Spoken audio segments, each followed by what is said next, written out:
Vipi kama Mungu akikuonyesha maisha makubwa sana, lakini safari ya kufika huko ianze kwa usaliti? Vipi kama ndoto yako ndiyo sababu ya watu kukuchukia? Hii si hadithi ya kawaida. Hii ni safari ya kijana aliyeota ndoto za kifalme, lakini akaishia shimoni akiwa peke yake. Hii ni hadithi ya Yusufu. Inasomwa nami Mr. Story. Sehemu ya kwanza ya kijana wa upendo na upendeleo. Yusufu alizaliwa katika familia yenye historia ndefu. Baba yake alikuwa Yakobo, mtu aliyepitia mapambano mengi na Mungu na wanadamu. Lakini kati ya wana wote wa Yakobo, Yusufu alikuwa wa kipekee. Alizaliwa katika uzee wa baba yake, alikuwa mtoto wa mke aliyependwa sana. Upendo wa baba haukuchukia. Siku moja Yakobo alimshonea Yusufu vazi maalumu, vazi la rangi nyingi. Halikuwa vazi la kawaida, lilikuwa ishara ya upendeleo, ishara ya tofauti, ishara ya mustakabali wa kipekee. Lakini kile kilichokuwa baraka kwa Yusufu kilikuwa sumu kwa ndugu zake. Chuki ilianza kukua kimya kimya. Tafakari, wakati mwingine tatizo si wewe, tatizo ni kile Mungu ameweka juu yako. Sehemu ya pili, ndoto zisizoeleweka. Usiku mmoja Yusufu akaota ndoto. Aliwaona yeye na ndugu zake wakiwa shambani wakifunga miganda ya nafaka. Ghafla mganda wake ukasimama wima, miganda ya ndugu zake ikaizunguka na kuinama mbele yake. Asubuhi, akiwa bado kijana asiye na uzoefu wa maisha, akawaambia ndugu zake ndoto hiyo. Walikasirika. Je, kweli utatutawala? Lakini haikuishia hapo. Usiku mwingine akaota tena. Safari hii jua, mwezi na nyota 11 vikamsujudia. Hata baba yake akamkemea, lakini ndani yake Yakobo alihifadhi maneno haya moyoni.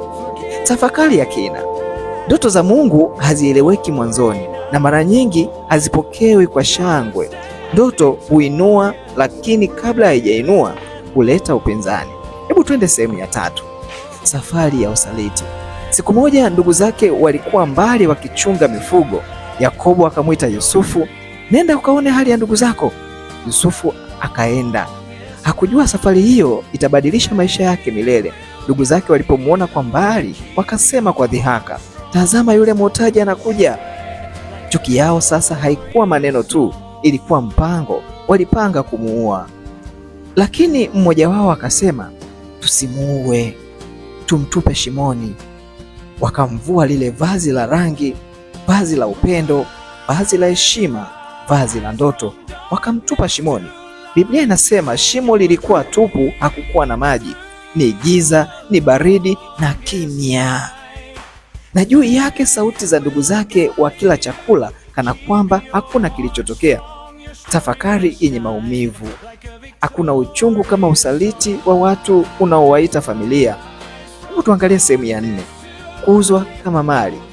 Wakiwa bado wanakula, msafara wa wafanyabiashara ukapita. Wazo likaja, tumuuze.